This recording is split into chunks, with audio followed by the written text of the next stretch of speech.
ನಮಸ್ಕಾರ ಸ್ನೇಹಿತರೆ, ಜ್ಯೋತಿರ್ಭವಿಷ್ಯ ಚಾನೆಲ್ಗೆ ತಮ್ಮೆಲ್ಲರಿಗೂ ಆತ್ಮೀಯವಾದಂಥ ಸ್ವಾಗತ.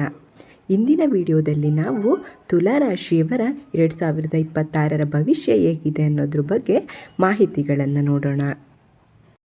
2026ರಲ್ಲಿ ತುಲಾ ರಾಶಿಯವರಿಗೆ ವೃತ್ತಿ, ಹಣಕಾಸು, ಪ್ರೇಮ ಮತ್ತು ಕುಟುಂಬದ ವಿಷಯಗಳಲ್ಲಿ ಮಿಶ್ರ ಮತ್ತು ಸಕಾರಾತ್ಮಕ ಫಲಿತಾಂಶಗಳ ನಿರೀಕ್ಷೆ ಇದೆ.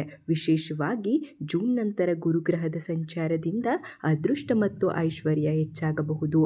ಆದರೂ ಶನಿ ಮತ್ತು ರಾಹುಕೇತುವಿನ ಪ್ರಭಾವದಿಂದ ಕೆಲವೊಂದು ಸವಾಲುಗಳಿದ್ದು, ಶಿಸ್ತುಬದ್ಧ ಜೀವನ ಮತ್ತು ಸಮತೋಲಿತ ನಿರ್ಧಾರಗಳನ್ನು ಯಶಸ್ಸಿಗೆ ಮುಖ್ಯವಾಗಿದೆ.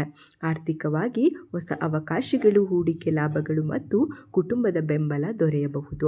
ವೈವಾಹಿಕ ಜೀವನದಲ್ಲಿ ಸಾಮರಸ್ಯ, ಪ್ರೀತಿಯೂ ಹೆಚ್ಚಾಗಬಹುದು. ಅವಿವಾಹಿತರಿಗೆ ವಿವಾಹ ಪ್ರಸ್ತಾಪಗಳು ಬರಬಹುದು. ಹಾಗೆ ಶುಭ ಮತ್ತು ಅಶುಭ ಫಲಗಳ ಬಗ್ಗೆ ನೋಡ್ತಾ ಹೋಗೋಣ. ಅದಕ್ಕೂ ಮುಂಚೆ ನೀವು ನಮ್ಮ ಚಾನಲನ್ನು ಸಬ್ಸ್ಕ್ರೈಬ್ ಮಾಡ್ಕೊಂಡಿಲ್ಲ ಅಂದರೆ ಈ ಕೂಡಲೇ ನಮ್ಮ ಜ್ಯೋತಿರ್ಭವಿಷ್ಯ ಯೂಟ್ಯೂಬ್ ಚಾನಲನ್ನು ಸಬ್ಸ್ಕ್ರೈಬ್ ಮಾಡ್ಕೊಳ್ಳಿ. ಹಾಗೆ ಪಕ್ಕದಲ್ಲಿ ಕಾಣುವಂಥ ಬೆಲ್ಲೈಕನ್ ಕೂಡ ಪ್ರೆಸ್ ಮಾಡಿ. ವೃತ್ತಿ ಬೆಳವಣಿಗೆಯನ್ನು ನಿರೀಕ್ಷಿಸಬಹುದು. ಉದ್ಯೋಗದಲ್ಲಿ ಬಡ್ಡಿ ಮತ್ತು ಹೊಸ ಅವಕಾಶಗಳು ಕೂಡ ಬರಬಹುದು. ವರ್ಷದ ಕೊನೆಯಲ್ಲಿ ರಾಹುಕೇತು ಸಂಚಾರದಿಂದ ಆದ್ಯತೆಗಳಲ್ಲಿ ಬದಲಾವಣೆಗಳು ಕೂಡ ಬರುತ್ತದೆ. ತುಲಾ ರಾಶಿಯವರಿಗೆ ಈ ವರ್ಷ ನಿಮಗೆ ಸಂತೋಷವನ್ನು ತರುತ್ತದೆ. ವರ್ಷದ ಆರಂಭದಲ್ಲಿ ಗುರುವು ನಿಮ್ಮ ಅದೃಷ್ಟದ ಮನೆಯಲ್ಲಿ ಸಾಗುತ್ತಾನೆ. ವರ್ಷದ ಮಧ್ಯಭಾಗದಲ್ಲಿ ಗುರುವು 10ನೇ ಮನೆಯಲ್ಲಿ ಮತ್ತು ಕೊನೆಯ ತ್ರೈಮಾಸಿಕದಲ್ಲಿ 11ನೇ ಮನೆಯಲ್ಲಿ ಸಾಗುತ್ತಾನೆ. ಇದು ನಿಮಗೆ ಪ್ರಯೋಜನಗಳನ್ನು ತರುತ್ತದೆ. ಶನಿಯ ಬಗ್ಗೆ ಹೇಳುವುದಾದರೆ, ಶನಿಯು ಈ ವರ್ಷ ತುಲಾ ರಾಶಿಯ 6ನೇ ಮನೆಯಲ್ಲಿ ಇರುತ್ತಾನೆ. ರಾಹು 5ನೇ ಮನೆಯಲ್ಲಿ ಸಾಗುತ್ತಾನೆ. ಇದು ಮಕ್ಕಳಿಗೆ ಕೆಲವು ಆರೋಗ್ಯ ಸಮಸ್ಯೆಗಳನ್ನು ಉಂಟು ಮಾಡುತ್ತದೆ. ಈ ವರ್ಷ ನೀವು ಬಹುಕಾಲದಿಂದ ಕಾಯುತ್ತಿದ್ದ ಅವಕಾಶಗಳಿಗೆ ಬಾಗಿಲು ತೆರೆಯುವಂಥ ಸುವರ್ಣ ಅವಕಾಶ ಅಂತಲೇ ಹೇಳ್ಬೋದು. ವಿಶೇಷವಾಗಿ ಜೂನ್ 26ರ ನಂತರ ಕರ್ಕ ರಾಶಿಯಲ್ಲಿ ಗುರುವಿನ ಪ್ರಭಾವದಿಂದ ನಿಮ್ಮ ಅದೃಷ್ಟವು ಹೊರೆಯುತ್ತದೆ. ನಿಮ್ಮ ಕೆಲಸ, ವ್ಯವಹಾರ, ಪ್ರೇಮ ಜೀವನ, ಆರೋಗ್ಯ ಅಥವಾ ಶಿಕ್ಷಣ ಯಾವುದೇ ಇರಲಿ, ಪ್ರತಿಯೊಂದು ಕ್ಷೇತ್ರದಲ್ಲೂ ಕೂಡ ನೀವು ಹೊಸ ಬದಲಾವಣೆಗಳನ್ನು ಹೊರಹೊಮ್ಮಂತೆ ನೋಡಬಹುದು. ವರ್ಷವಿಡೀ ಮೀನ ರಾಶಿಯಲ್ಲಿ ಶನಿಯ ಸ್ಥಾನದ ನಿರ್ಧಾರಗಳಲ್ಲಿ ಗಂಭೀರತೆ ಮತ್ತು ಜವಾಬ್ದಾರಿಯುತವನ್ನು ಖಚಿತಪಡಿಸುತ್ತದೆ. ಈ ವರ್ಷವು ನಿಮ್ಮನ್ನು ನಿಮ್ಮ ನಿರ್ಧಾರಗಳಲ್ಲಿ ಹೆಚ್ಚು ಪ್ರಬುದ್ಧರನ್ನಾಗಿ ಮಾಡುತ್ತದೆ ಮತ್ತು ಜೀವನದ ಸವಾಲುಗಳನ್ನು ಹೆಚ್ಚಾಗಿ ಅರ್ಥ ಮಾಡಿಕೊಳ್ಳಲು ನಿಮಗೆ ಸಹಾಯ ಮಾಡುತ್ತದೆ. ಹಾಗೆ ಅಕ್ಟೋಬರ್ ನಂತರ ಗುರುವಿನ ಸಿಂಹರಾಶಿ ಪ್ರವೇಶವು ನಿಮ್ಮ ಗುರುತಿಸುವಿಕೆ ಮತ್ತು ಆತ್ಮವಿಶ್ವಾಸವನ್ನು ನಿಮ್ಮಲ್ಲಿ ದೃಢವಾಗಿ ಹೆಚ್ಚಿಸುತ್ತದೆ. ನಿಮ್ಮ ಗುರಿಗಳನ್ನು ಸಮರ್ಪಣವಾಗಿ ಅನುಸರಿಸುವ ಮೂಲಕ ನೀವು ಸ್ಥಿರತೆ ಮತ್ತು ಯಶಸ್ಸನ್ನು ಸಾಧಿಸುವಿರಿ. ಡಿಸೆಂಬರ್ 2026 ಸುಮಾರಿಗೆ ರಾಹು ಮತ್ತು ಕೇತುವಿನ ಸಂಚಾರವು ಆದ್ಯತೆಗಳಲ್ಲಿ ಸ್ಪಷ್ಟ ಬದಲಾವಣೆಯನ್ನು ತರುತ್ತದೆ.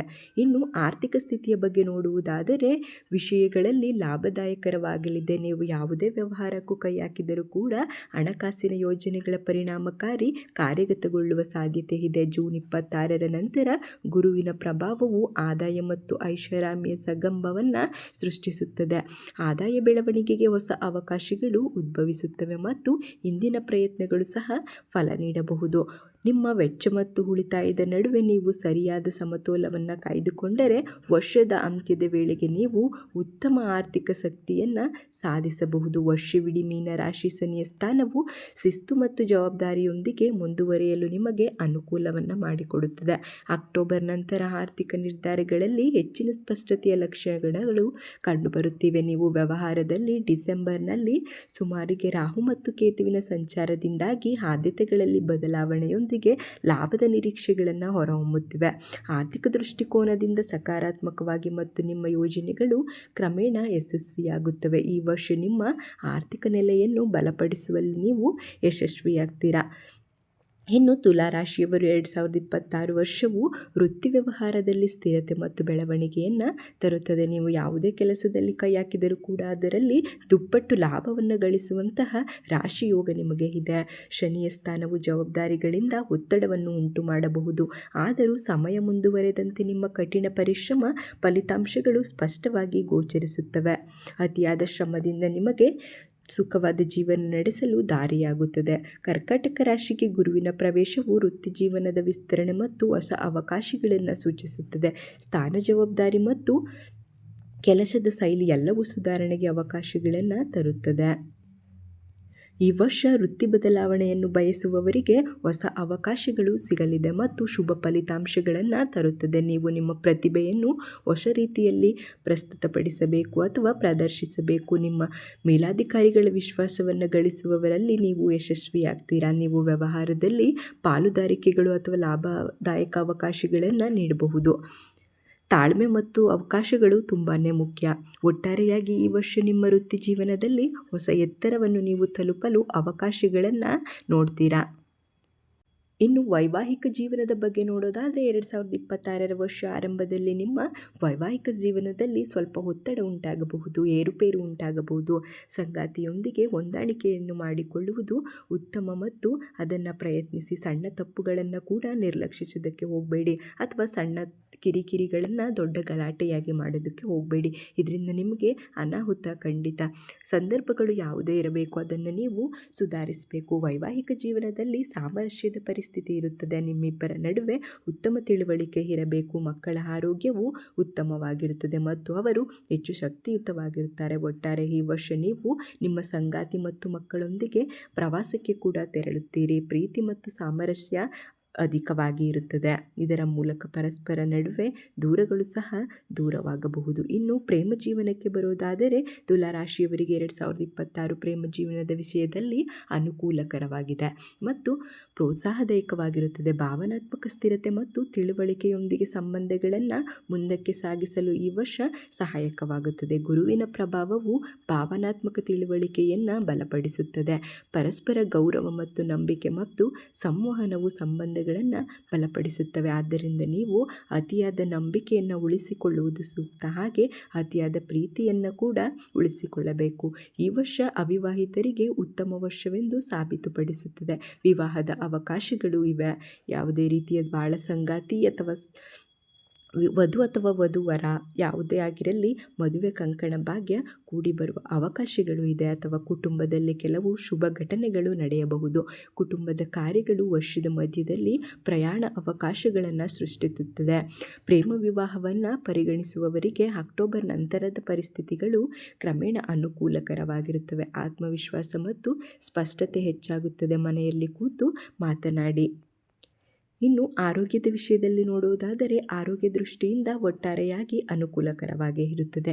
ನೀವು ನಿಮ್ಮ ದೈನಂದಿನ ದಿನಚರಿ ಮತ್ತು ಜೀವನ ಶೈಲಿಯ ಬಗ್ಗೆ ವಿಶೇಷ ಗಮನ ಹರಿಸಬೇಕು. ಮಾನಸಿಕವಾಗಿ ಶಾಂತಿ ಮತ್ತು ದೈಹಿಕವಾದ ಸದೃಢತೆ ಎರಡೂ ಮುಖ್ಯವಾಗಿರುತ್ತದೆ. ವರ್ಷದ ಆರಂಭದಲ್ಲಿ ಮೀನರಾಶಿಯಲ್ಲಿ ಶನಿಯ ಪ್ರಭಾವವು ನಿಮ್ಮ ದೇಹಕ್ಕೆ ಹೆಚ್ಚುವರಿ ವಿಶ್ರಾಂತಿಯನ್ನು ಉಂಟು ಮಾಡಬಹುದು. ವರ್ಷದ ಆರಂಭದಲ್ಲಿ ನೀವು ಸ್ವಲ್ಪ ಒತ್ತಡವನ್ನು ಅನುಭವಿಸಬಹುದು.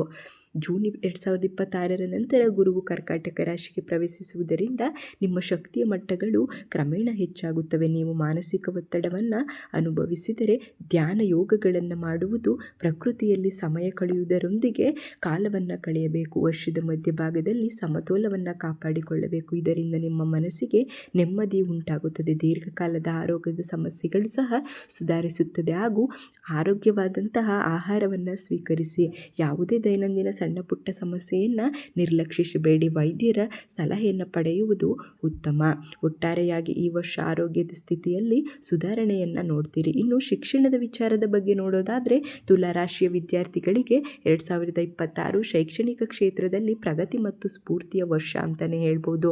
ವಿದ್ಯಾರ್ಥಿಗಳು ತಮ್ಮ ಗುರಿಗಳನ್ನು ಸಮರ್ಪಣವಾಗಿ ಅನುಕರಿಸುತ್ತಾರೆ. ನೀವು ಸ್ಪರ್ಧಾತ್ಮಕ ಪರೀಕ್ಷೆಗಳಿಗೆ ತಯಾರಿಯನ್ನು ನಡೆಸುತ್ತಿದ್ದರೆ ಫೆಬ್ರವರಿಯಿಂದ ಒಳ್ಳೆಯ ಸಮಯ ಅಂತ ಹೇಳ್ಬೋದು. ಓದಿನ ಕಡೆ ಸ್ವಲ್ಪ ಒತ್ತನ್ನು ನೀಡಿದರೆ, ಹೆಚ್ಚು ಕಾಲಾವಕಾಶವನ್ನು ಕಳೆದರೆ ಉತ್ತಮವಾದಂತಹ ಅಂಕಗಳನ್ನು ನೀವು ಪಡೆಯಬಹುದು. ಹಾಗೆ ಮುಂದಿನ ಉನ್ನತ ಶಿಕ್ಷಣಕ್ಕಾಗಿ ಒಳ್ಳೆಯ ಸೀಟುಗಳನ್ನು ಕೂಡ ನೀವು ಪಡೆದುಕೊಳ್ಳಬಹುದು. ಆದರೆ ಇದಕ್ಕೆ ಅಧ್ಯಯನದಲ್ಲಿ ಏಕಾಗ್ರತೆ ತುಂಬ ಮುಖ್ಯವಾಗಿರುತ್ತದೆ.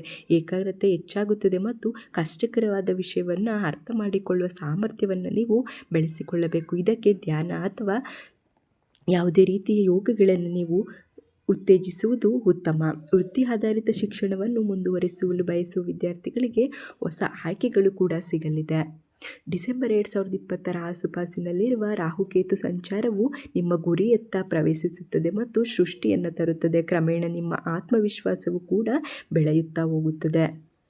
ಫ್ಯಾಷನ್ ಡಿಸೈನರ್ ಅಥವಾ ಇನ್ಯಾವುದೇ ರೀತಿಯ ವಿನ್ಯಾಸವಾದ ನಿರ್ವಹಣಾ ಕ್ಷೇತ್ರದಲ್ಲಿ ಉತ್ತಮ ಕಾರ್ಯನಿರ್ವಹಿಸುವವರಿಗೆ ಇದು ಉತ್ತಮ ಸಮಯ ಅಂತಲೇ ಹೇಳಬಹುದು.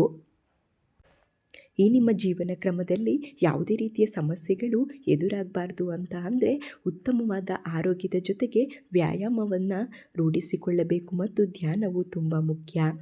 ಹಾಗೆ ನೀವು ನಿಮ್ಮ ಸಮಸ್ಯೆಗಳನ್ನು ದೂರ ಮಾಡಿಕೊಳ್ಳಲು ಸಣ್ಣದಾದಂತಹ ಪರಿಹಾರಗಳು ಕೂಡ ಇದೆ. ಈ ಪರಿಹಾರದಿಂದ ನಿಮ್ಮ ಮನಸ್ಸಿಗೆ ಶಾಂತಿ ಉಂಟಾಗಬಹುದು. ಅದಕ್ಕೂ ಮುಂಚೆ ನೀವು ಓಂ ಶನೇಶ್ವರಾಯ ನಮಃ ಎಂದು ಕಮೆಂಟ್ ಮಾಡಿ. ಹಾಗೆ ಈ ವಿಡಿಯೋ ಇಷ್ಟ ಆದರೆ ನಿಮ್ಮ ಸ್ನೇಹಿತರು ಅಥವಾ ಕುಟುಂಬದ ವರ್ಗದವರು ತುಲಾರಾಶಿಯವರಿದ್ದರೆ ಅವರಿಗೂ ಕೂಡ ಈ ಒಂದು ಮಾಹಿತಿಯನ್ನು ತಿಳಿಸಿ ಅಥವಾ ಈ ಒಂದು ವಿಡಿಯೋನ ಶೇರ್ ಮಾಡಿ.